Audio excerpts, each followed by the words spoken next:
কিছু হইবে না, আমি মারা যাব। কিছু হইব না, আমার এটা আমরা আছি না? হ্যাঁ, আমার গোপন অঙ্গটা কেন কাটলো? আমরা আছি না? কিছু হইব না। আচ্ছা সাকিব ভাই, ঘটনাটা কি হয়েছিল বলেন তো আস্তে করে। ঘটনা আমাকে কিছুদিন ধরেই বলতেছে, জেলখানা ওই বলছে তোরে বাইর করে মাইরালাম। দুষ্টামি করে মনে হয়, ওকে আমাকে কি মেরে ফেলবে? আরেকটা মানুষকে কি এত সহজে মারা যায়? আমি কি মানুষের কোটি কোটি টাকা মেরে খাইছি, আমাকে মেরে ফেলবে? ও আমাকে প্রতিদিন ওর ছেলে মেয়ে দিয়া মানসিক টর্চার করছে এতদিন। তারপর ও আমাকে কালকেও 2-3টা চট থাপুর মারছে, এই যে ঘাড়ের এখানে দাগ আছে। তারপর আমি ঘুমায় রয়েছি, কাজ জান তোমার জন্য একটা নিয়ে আসছি। কই যে আগে খাইতা না 300 টাকা করে, 75 টাকা করে কিন্তু একটা বিয়ারের মতো ইয়ে আছে, ওই যে ইসে বেচে। হ্যাঁ হ্যাঁ হ্যাঁ, দোকানে বেচে। ওইটার সাথে আর লাল কি জানি মিক্স করছে, আর আগে চড়ে কি মিক্স করে নিয়ে আসছে আমি দেখি নাই।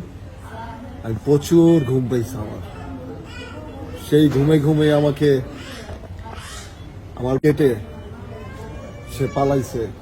আচ্ছা এই ঘটনাটা কটার দিকে ঘটছে, কটার দিকে? এটা সকাল ভোর 4টার দিকে। 4টায়। আচ্ছা মানে আমি আগে পাশের ঘরের যে আছে, আমি ওনাকে বলি ভাই ধরেন, কয় ওই দিক যাও। আমি কি ভাই আমার একটু ধরেন, রিক্সা ওটা দেন, আমি এগুলোর মধ্যে নেই। সে সবই জানে। মানে এগুলো কি পরিকল্পিত আগে জি থেকে? জি, ইমন খান আসছিল, ইমনের ভয়তে ওরা কথা কয় না। খান মাসুদ নাকি অনেক প্রতাপশালী।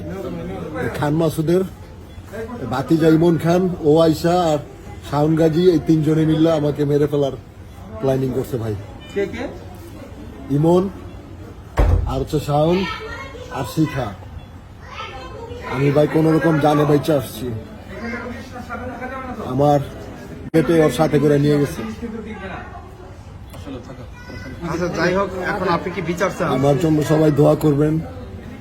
আমি 2022 সালের আগে অনেক ভালো ছিলাম, আমি কিন্তু অনেক ভালো ভালো অভিনয় নিয়ে আমি স্বপ্ন দেখছি। 22 সালের পরে আমার কোনো কন্টেন্ট নাই, কোনো নাটক নাই, শুধু কি জানেন, মানুষের নিন্দা অবহেলা আর হচ্ছে কোনো। আপনি তো বিচার চান, এই তো? জি, আমি বিচার চাই। কাইটা 2 ভাগ করে হালাইছে, হাতে নিয়ে বসে রয়েছে মহিলায়। ওর বিচার চাই, ওর ফাঁসি চাই। হ্যাঁ ফাঁসি চাই। এই যখন কাজ যদি কোনো মহিলায় না করে, এই বিচার চাই। আমার নাতি। হ্যাঁ জুনিয়র সাকিবের নানি, ওই জুনিয়র সাকিবের নানি উনি। আমি জুনিয়র সাকিবের নানি। আপনি কি হন? আপনি কি হন? ফুপি। একটু কাছে আসেন, একটু কাছে আসেন।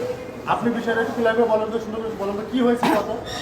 কি হয়েছে তা তো আমি সঠিক জানি না, শুধু আমার একটা ফোন আসছিল, আমার ভাইয়ের ছেলে মেজরটা ফোন করছে যে ফুফি আমার ভাইয়ের জুনিয়র সাকিব অনেক অসুস্থ, সে হসপিটালে ভর্তি আছে।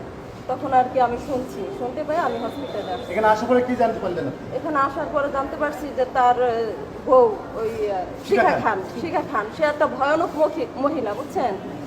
সে